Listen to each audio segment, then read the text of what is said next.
Welcome Punjabi shorthand.com ਵੀ ready start. ਪਿਛਲੇ ਦਿਨੀ 13 ਰਾਜਾਂ ਦੀਆਂ ਵਿਧਾਨ ਸਭਾਵਾਂ ਦੀਆਂ 30 ਸੀਟਾਂ ਅਤੇ ਲੋਕ ਸਭਾ ਦੀਆਂ 3 ਸੀਟਾਂ ਲਈ ਉਪ ਚੋਣਾਂ ਹੋਈਆਂ। ਡੰਡੀ ਵੱਖ-ਵੱਖ ਰਾਜਾਂ ਵਿੱਚੋਂ ਉਪ ਚੋਣਾਂ ਦੇ ਸਾਹਮਣੇ ਆਏ ਨਤੀਜਿਆਂ ਨੂੰ ਕਈ ਪੱਧਰਾਂ ਤੇ ਪਰਖਿਆ ਜਾ ਸਕਦਾ ਹੈ। ਡੰਡੀ ਇਹਨਾਂ ਚੋਣਾਂ 'ਚ ਭਾਜਪਾ ਨੂੰ ਮਿਲੀ ਹਾਰ ਦੇ ਸਿਰਫ ਇੱਕ ਜਾਂ ਦੋ ਕਾਰਨ ਹੀ ਨਹੀਂ ਗਿਣਾਏ ਜਾ ਸਕਦੇ। ਡੰਡੀ ਇਹ ਚੋਣਾਂ ਹਿਮਾਚਲ ਪ੍ਰਦੇਸ਼, ਰਾਜਸਥਾਨ, ਮਹਾਰਾਸ਼ਟਰ, ਕਰਨਾਟਕ, ਅਸਾਮ, ਬਿਹਾਰ ਅਤੇ ਉੱਤਰ ਪੂਰਬ ਦੇ ਕੁਝ ਰਾਜਾਂ ਵਿੱਚ ਹੋਈਆਂ ਹਨ। ਡੰਡੀ ਜੇਕਰ ਹਿਮਾਚਲ, ਮਹਾਰਾਸ਼ਟਰ, ਕਰਨਾਟਕ ਅਤੇ ਰਾਜਸਥਾਨ ਦੇ ਨਤੀਜਿਆਂ 'ਤੇ ਨਜ਼ਰ ਮਾਰੀ ਜਾਏ ਤਾਂ ਕੇਂਦਰ ਵਿੱਚ ਸਰਕਾਰ ਚਲਾ ਰਹੀ ਭਾਰਤੀ ਜਨਤਾ ਪਾਰਟੀ ਲਈ ਇਹ ਚੋਣਾਂ ਨਿਰਾਸ਼ਾਜਨਕ ਰਹੀਆਂ ਹਨ। ਪਰ ਅਸਾਮ, ਬਿਹਾਰ ਅਤੇ ਉੱਤਰ ਪੂਰਬੀ ਰਾਜਾਂ ਵਿੱਚ ਨਤੀਜੇ ਉਸ ਦੇ ਹੱਕ ਵਿੱਚ ਆਏ ਹਨ। ਡੰਡੀ ਪਹਿਰਾ ਪੰਜਾਬ ਦੇ ਗਵਾਂਢੀ ਹਿਮਾਚਲ ਪ੍ਰਦੇਸ਼ ਵਿੱਚ ਹਰਿਆਣਾ ਵਾਂਗ ਭਾਜਪਾ ਦੀ ਹਕੂਮਤ ਹੈ। ਉੱਥੇ ਭਾਜਪਾ ਦੀ ਕਾਰਗੁਜ਼ਾਰੀ ਨਿਰਾਸ਼ਾਜਨਕ ਰਹੀ ਹੈ। ਡੰਡੀ ਮੁੱਖ ਮੰਤਰੀ ਜੈਰਾਮ ਠਾਕੁਰ ਨੇ ਇਹ ਮੰਨਿਆ ਹੈ ਕਿ ਸੂਬੇ ਵਿੱਚ ਹੋਈ ਹਾਰ ਲਈ ਮਹਿੰਗਾਈ ਅਤੇ ਪਾਰਟੀ ਦੀ ਅੰਦਰੂਨੀ ਖਿੱਚੋਤਾਣ ਇਸ ਦੇ ਦੋ ਵੱਡੇ ਕਾਰਨ ਰਹੇ ਹਨ। ਡੰਡੀ ਰਾਜਸਥਾਨ ਦੇ ਮੁੱਖ ਮੰਤਰੀ ਅਸ਼ੋਕ ਗਹਿਲੋਤ ਨੇ ਆਪਣੇ ਪ੍ਰਦੇਸ਼ ਵਿੱਚ ਹੋਈ ਜਿੱਤ ਦਾ ਵੱਡਾ ਕਾਰਨ ਪੈਟਰੋਲ ਦੀਆਂ ਕੀਮਤਾਂ ਅਤੇ ਮਹਿੰਗਾਈ ਨੂੰ ਮੰਨਿਆ ਹੈ। ਡੰਡੀ ਸਾਲ 2014 ਵਿੱਚ ਸਾਂਝੇ ਪ੍ਰਗਤੀਸ਼ੀਲ ਗੱਠਜੋੜ ਦੀ ਸਰਕਾਰ ਨੂੰ ਕੌਮੀ ਪੱਧਰ ਤੇ ਹੋਈ ਹਾਰ ਲਈ ਵੀ ਮਹਿੰਗਾਈ ਨੂੰ ਇੱਕ ਵੱਡਾ ਕਾਰਨ ਮੰਨਿਆ ਗਿਆ ਸੀ। ਡੰਡੀ ਉਸ ਸਮੇਂ ਭਾਜਪਾ ਨੇ ਇਸ ਮਸਲੇ ਨੂੰ ਪੂਰੀ ਤਰ੍ਹਾਂ ਚੁੱਕ ਕੇ ਕੇਂਦਰ ਸਰਕਾਰ ਦੇ ਨੱਕ ਵਿੱਚ ਦਮ ਕਰ ਦਿੱਤਾ ਸੀ। ਡੰਡੀ ਪੱਛਮੀ ਬੰਗਾਲ ਵਿੱਚ ਵੀ ਮਮਤਾ ਬੈਨਰਜੀ ਦੀ ਜਿੱਤ ਨੇ ਭਾਜਪਾ ਦੀਆਂ ਚਿੰਤਾਵਾਂ ਵਿੱਚ ਵਾਧਾ ਕਰ ਦਿੱਤਾ ਹੈ। ਉੱਥੇ ਸਾਲ 2024 ਨੂੰ ਕੇਂਦਰੀ ਚੋਣਾਂ ਲਈ ਭਾਜਪਾ ਨੂੰ ਮੁੜ ਤੋਂ ਆਪਣੀ ਨੀਤੀ ਘੜਨ ਦੀ ਲੋੜ ਪਵੇਗੀ ਕਿਉਂਕਿ ਇਸ ਸਮੇਂ ਉਸ ਦੇ ਉੱਥੋਂ ਲੋਕ ਸਭਾ ਵਿੱਚ 18 ਮੈਂਬਰ ਹਨ। ਪਰ ਹਿਮਾਚਲ ਵਿੱਚ ਸਾਰੀਆਂ ਸੀਟਾਂ ਤੇ ਹਾਰ ਜਾਣਾ ਇਸ ਪਾਰਟੀ ਲਈ ਇਸ ਪੱਖੋਂ ਵੀ ਨਾਮੋਸ਼ੀ ਭਰਿਆ ਹੈ ਕਿਉਂਕਿ ਪਾਰਟੀ ਦੇ ਪ੍ਰਧਾਨ JP ਨੱਡਾ ਇਸ ਸੂਬੇ ਨਾਲ ਸੰਬੰਧ ਰੱਖਦੇ ਹਨ। ਡੰਡੀ ਮਰਹੂਮ ਸਾਬਕਾ ਮੁੱਖ ਮੰਤਰੀ ਵੀਰਭੱਦਰ ਸਿੰਘ ਦੀ ਪਤਨੀ ਪ੍ਰਤਿਭਾ ਸਿੰਘ ਦੀ ਮੰਡੀ ਲੋਕ ਸਭਾ ਸੀਟ ਤੋਂ ਜਿੱਤ ਨੇ ਇਹ ਦਰਸਾ ਦਿੱਤਾ ਹੈ ਕਿ ਆਉਂਦੇ ਸਮੇਂ ਵਿੱਚ ਵੀ ਵੀਰਭੱਦਰ ਸਿੰਘ ਦਾ ਪ੍ਰਭਾਵ ਹਿਮਾਚਲ ਦੀ ਰਾਜਨੀਤੀ ਵਿੱਚ ਕਾਇਮ ਰਹਿ ਸਕਦਾ ਹੈ। ਡੰਡੀ ਹਰਿਆਣਾ ਵਿੱਚ ਐਲਨਾਬਾਦ ਵਿਧਾਨ ਸਭਾ ਉਪ ਚੋਣ ਵਿੱਚ ਇੰਡੀਅਨ ਨੈਸ਼ਨਲ ਲੋਕ ਦਲ ਦੇ ਅਭੈ ਸਿੰਘ ਚੌਟਾਲਾ ਨੂੰ ਮਿਲੀ ਜਿੱਤ ਵੀ ਇਹ ਸੰਦੇਸ਼ ਦੇਣ ਵਾਲੀ ਹੈ ਕਿ ਹਰਿਆਣਾ ਵਿੱਚ ਵੀ ਰਾਜ ਕਰਦੀ। ਸਟੋਪ। ਵੈਲਕਮ ਪੰਜਾਬੀ.com ਵੀ ਰੈਡੀ ਸਟਾਰਟ। ਪਿਛਲੇ ਦਿਨੀ 13 ਰਾਜਾਂ ਦੀਆਂ ਵਿਧਾਨ ਸਭਾਵਾਂ ਦੀਆਂ 30 ਸੀਟਾਂ ਅਤੇ ਲੋਕ ਸਭਾ ਦੀਆਂ 3 ਸੀਟਾਂ ਲਈ ਉਪ ਚੋਣਾਂ ਹੋਈਆਂ ਡੰਡੀ। ਵੱਖ-ਵੱਖ ਰਾਜਾਂ ਵਿੱਚੋਂ ਉਪ ਚੋਣਾਂ ਦੇ ਸਾਹਮਣੇ ਆਏ ਨਤੀਜਿਆਂ ਨੂੰ ਕਈ ਪੱਧਰਾਂ ਤੇ ਪਰਖਿਆ ਜਾ ਸਕਦਾ ਹੈ ਡੰਡੀ। ਇਨ੍ਹਾਂ ਚੋਣਾਂ 'ਚ ਭਾਜਪਾ ਨੂੰ ਮਿਲੀ ਹਾਰ ਦੇ ਸਿਰਫ ਇੱਕ ਜਾਂ ਦੋ ਕਾਰਨ ਹੀ ਨਹੀਂ ਗਿਣਾਏ ਜਾ ਸਕਦੇ ਡੰਡੀ। ਇਹ ਚੋਣਾਂ ਹਿਮਾਚਲ ਪ੍ਰਦੇਸ਼, ਰਾਜਸਥਾਨ, ਮਹਾਰਾਸ਼ਟਰ, ਕਰਨਾਟਕ, ਅਸਾਮ, ਬਿਹਾਰ ਅਤੇ ਉੱਤਰ ਪੂਰਬ ਦੇ ਕੁਝ ਰਾਜਾਂ ਵਿੱਚ ਹੋਈਆਂ ਹਨ ਡੰਡੀ। ਜੇਕਰ ਹਿਮਾਚਲ, ਮਹਾਰਾਸ਼ਟਰ, ਕਰਨਾਟਕ ਅਤੇ ਰਾਜਸਥਾਨ ਦੇ ਨਤੀਜਿਆਂ ਤੇ ਨਜ਼ਰ ਮਾਰੀ ਜਾਏ ਤਾਂ ਕੇਂਦਰ ਵਿੱਚ ਸਰਕਾਰ ਚਲਾ ਰਹੀ ਭਾਰਤੀ ਜਨਤਾ ਪਾਰਟੀ ਲਈ ਇਹ ਚੋਣਾਂ ਨਿਰਾਸ਼ਾਜਨਕ ਰਹੀਆਂ ਹਨ। ਪਰ ਅਸਾਮ, ਬਿਹਾਰ ਅਤੇ ਉੱਤਰ ਪੂਰਬੀ ਰਾਜਾਂ ਵਿੱਚ ਨਤੀਜੇ ਉਸ ਦੇ ਹੱਕ ਵਿੱਚ ਆਏ ਹਨ ਡੰਡੀ। ਪੈਰਾ।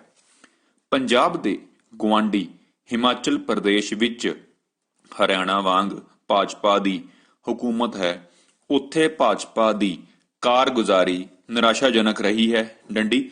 ਮੁੱਖ ਮੰਤਰੀ ਜੈ ਰਾਮ ਠਾਕੁਰ ਨੇ ਇਹ ਮੰਨਿਆ ਹੈ ਕਿ ਸੂਬੇ ਵਿੱਚ ਹੋਈ ਹਾਰ ਲਈ ਮਹਿੰਗਾਈ ਅਤੇ ਪਾਰਟੀ ਦੀ ਅੰਦਰੂਨੀ ਖਿੱਚੋਤਾਣ ਇਸ ਦੇ ਦੋ ਵੱਡੇ ਕਾਰਨ ਰਹੇ ਹਨ ਡੰਡੀ। ਰਾਜਸਥਾਨ ਦੇ ਮੁੱਖ ਮੰਤਰੀ ਅਸ਼ੋਕ ਗਹਿਲੋਤ ਨੇ ਆਪਣੇ ਪ੍ਰਦੇਸ਼ ਵਿੱਚ ਹੋਈ ਜਿੱਤ ਦਾ ਵੱਡਾ ਕਾਰਨ ਪੈਟਰੋਲ ਦੀਆਂ ਕੀਮਤਾਂ ਅਤੇ ਮਹਿੰਗਾਈ ਨੂੰ ਮੰਨਿਆ ਹੈ ਡੰਡੀ। ਸਾਲ 2014 ਵਿੱਚ ਸਾਂਝੇ ਪ੍ਰਗਤੀਸ਼ੀਲ ਗੱਠਜੋੜ ਦੀ ਸਰਕਾਰ ਨੂੰ ਕੌਮੀ ਪੱਧਰ ਤੇ ਹੋਈ ਹਾਰ ਲਈ ਵੀ ਮਹਿੰਗਾਈ ਨੂੰ ਇੱਕ ਵੱਡਾ ਕਾਰਨ ਮੰਨਿਆ ਗਿਆ ਸੀ ਡੰਡੀ।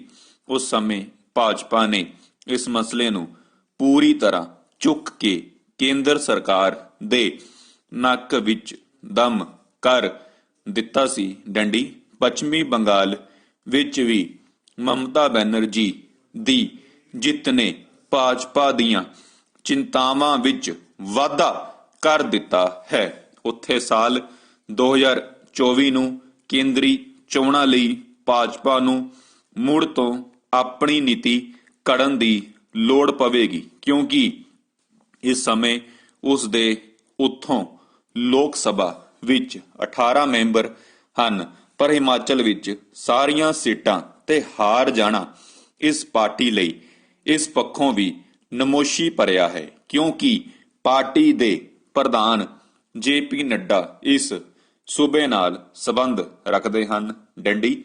ਮਰਹੂਮ ਸਾਬਕਾ ਮੁੱਖ ਮੰਤਰੀ ਵੀਰਭੱਦਰ ਸਿੰਘ ਦੀ ਪਤਨੀ ਪ੍ਰਤਿਭਾ ਸਿੰਘ ਦੀ ਮੰਡੀ ਲੋਕ ਸਭਾ ਸੀਟ ਤੋਂ ਜਿੱਤ ਨੇ ਇਹ ਦਰਸਾ ਦਿੱਤਾ ਹੈ ਕਿ ਆਉਂਦੇ ਸਮੇਂ ਵਿੱਚ ਵੀ ਵੀਰਭੱਦਰ ਸਿੰਘ ਦਾ ਪ੍ਰਭਾਵ ਹਿਮਾਚਲ ਦੀ ਰਾਜਨੀਤੀ ਵਿੱਚ ਕਾਇਮ ਰਹਿ ਸਕਦਾ ਹੈ ਡੰਡੀ। ਹਰਿਆਣਾ ਵਿੱਚ ਏਲਨਾਬਾਦ ਵਿਧਾਨ ਸਭਾ ਉਪ ਚੋਣ ਵਿੱਚ ਇੰਡੀਅਨ ਨੈਸ਼ਨਲ ਲੋਕ ਦਲ ਦੇ ਅਭੈ ਸਿੰਘ ਚੌਟਾਲਾ ਨੂੰ ਮਿਲੀ ਜਿੱਤ ਵੀ ਇਹ ਸੰਦੇਸ਼ ਦੇਣ ਵਾਲੀ ਹੈ ਕਿ ਹਰਿਆਣਾ ਵਿੱਚ ਵੀ ਰਾਜ ਕਰਦੀ ਭਾਜਪਾ ਦਾ ਤਖਤ ਹਿੱਲ ਸਕਦਾ ਹੈ ਡੰਡੀ।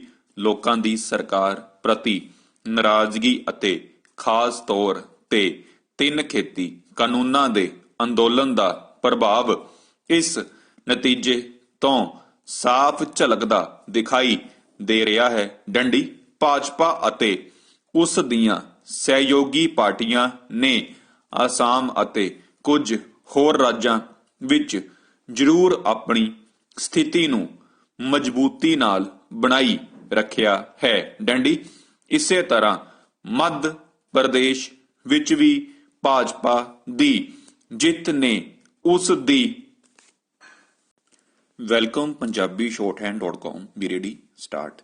ਪਿਛਲੇ ਦਿਨੀ 13 ਰਾਜਾਂ ਦੀਆਂ ਵਿਧਾਨ ਸਭਾਵਾਂ ਦੀਆਂ 30 ਸੀਟਾਂ ਅਤੇ ਲੋਕ ਸਭਾ ਦੀਆਂ 3 ਸੀਟਾਂ ਲਈ ਉਪ ਚੋਣਾਂ ਹੋਈਆਂ ਡੈਂਡੀ। ਵੱਖ-ਵੱਖ ਰਾਜਾਂ ਵਿੱਚ ਉਪ ਚੋਣਾਂ ਦੇ ਸਾਹਮਣੇ ਆਏ ਨਤੀਜਿਆਂ ਨੂੰ ਕਈ ਪੱਧਰਾਂ ਤੇ ਪਰਖਿਆ ਜਾ ਸਕਦਾ ਹੈ ਡੈਂਡੀ।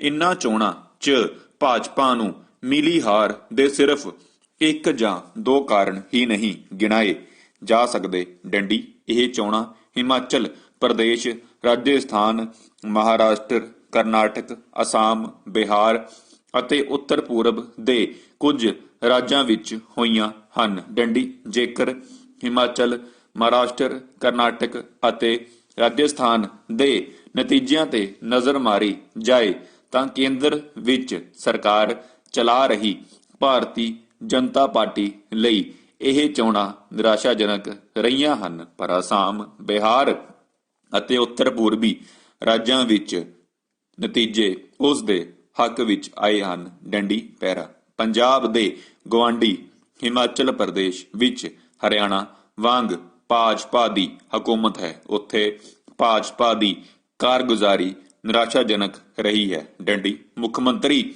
ਜੈ ਰਾਮ ਠਾਕੁਰ ਨੇ ਇਹ ਮੰਨਿਆ ਹੈ ਕਿ ਸੂਬੇ ਵਿੱਚ ਹੋਈ ਹਾਰ ਲਈ ਮਹਿੰਗਾਈ ਅਤੇ ਪਾਰਟੀ ਦੀ ਅੰਦਰੂਨੀ ਖਿੱਚੋਤਾਣ ਇਸ ਦੇ 2 ਵੱਡੇ ਕਾਰਨ ਰਹੇ ਹਨ ਡੈਂਡੀ।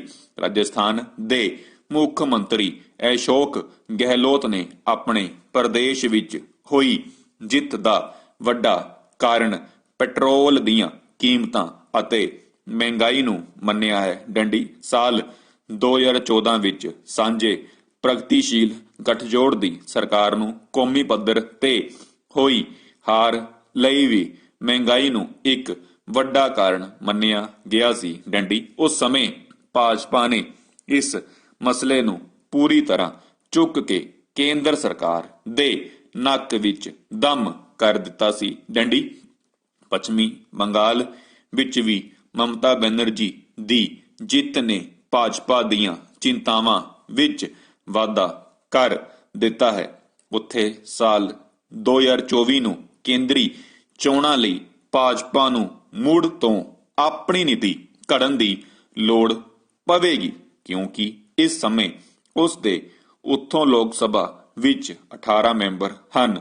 ਪਰ ਹਿਮਾਚਲ ਵਿੱਚ ਸਾਰੀਆਂ ਸੀਟਾਂ ਤੇ ਹਾਰ ਜਾਣਾ ਇਸ ਪਾਰਟੀ ਲਈ ਇਸ ਪੱਖੋਂ ਵੀ ਨਮੋਸ਼ੀ ਭਰਿਆ ਹੈ ਕਿਉਂਕਿ ਪਾਰਟੀ ਦੇ ਪ੍ਰਧਾਨ JP ਨੱਡਾ ਇਸ ਸੂਬੇ ਨਾਲ ਸੰਬੰਧ ਰੱਖਦੇ ਹਨ। ਮਰਹੂਮ ਸਾਬਕਾ ਮੁੱਖ ਮੰਤਰੀ ਵੀਰਭੱਦਰ ਸਿੰਘ ਦੀ ਪਤਨੀ ਪ੍ਰਤਿਭਾ ਸਿੰਘ ਦੀ ਮੰਡੀ ਲੋਕ ਸਭਾ ਸੀਟ ਤੋਂ ਜਿੱਤ ਨੇ ਇਹ ਦਰਸਾ ਦਿੱਤਾ ਹੈ ਕਿ ਆਉਂਦੇ ਸਮੇਂ ਵਿੱਚ ਵੀ ਵੀਰਭੱਦਰ ਸਿੰਘ ਦਾ ਪ੍ਰਭਾਵ ਹਿਮਾਚਲ ਦੀ ਰਾਜਨੀਤੀ ਵਿੱਚ ਕਾਇਮ ਰਹਿ ਸਕਦਾ ਹੈ ਡੈਂਡੀ। ਹਰਿਆਣਾ ਵਿੱਚ ਐਲਨਾਬਾਦ ਵਿਧਾਨ ਸਭਾ ਉਪ ਚੋਣ ਵਿੱਚ ਇੰਡੀਅਨ ਨੈਸ਼ਨਲ ਲੋਕ ਦਲ ਦੇ ਅਭੈ ਸਿੰਘ ਚੌਟਾਲਾ ਨੂੰ ਮਿਲੀ ਜਿੱਤ ਵੀ ਇਹ ਸੰਦੇਸ਼ ਦੇਣ ਵਾਲੀ ਹੈ ਕਿ ਹਰਿਆਣਾ ਵਿੱਚ ਵੀ ਰਾਜ ਕਰਦੀ ਭਾਜਪਾ ਦਾ ਤਖਤ ਹਿੱਲ ਸਕਦਾ ਹੈ ਡੈਂਡੀ। ਲੋਕਾਂ ਦੀ ਸਰਕਾਰ ਪ੍ਰਤੀ ਨਾਰਾਜ਼ਗੀ ਅਤੇ ਖਾਸ ਤੌਰ ਤੇ 3 ਖੇਤੀ ਕਾਨੂੰਨਾਂ ਦੇ ਅੰਦੋਲਨ ਦਾ ਪ੍ਰਭਾਵ ਇਸ ਨਤੀਜੇ ਤੋਂ ਸਾਫ਼ ਝਲਕਦਾ ਦਿਖਾਈ ਦੇ ਰਿਹਾ ਹੈ ਡੈਂਡੀ। ਭਾਜਪਾ ਤੇ ਉਸ ਦੀਆਂ ਸਹਿਯੋਗੀ ਪਾਰਟੀਆਂ ਨੇ ਅਸਾਮ ਅਤੇ ਕੁਝ ਹੋਰ ਰਾਜਾਂ ਵਿੱਚ ਜ਼ਰੂਰ ਆਪਣੀ ਸਥਿਤੀ ਨੂੰ ਮਜ਼ਬੂਤੀ ਨਾਲ ਬਣਾਈ ਰੱਖਿਆ ਹੈ ਡੈਂਡੀ।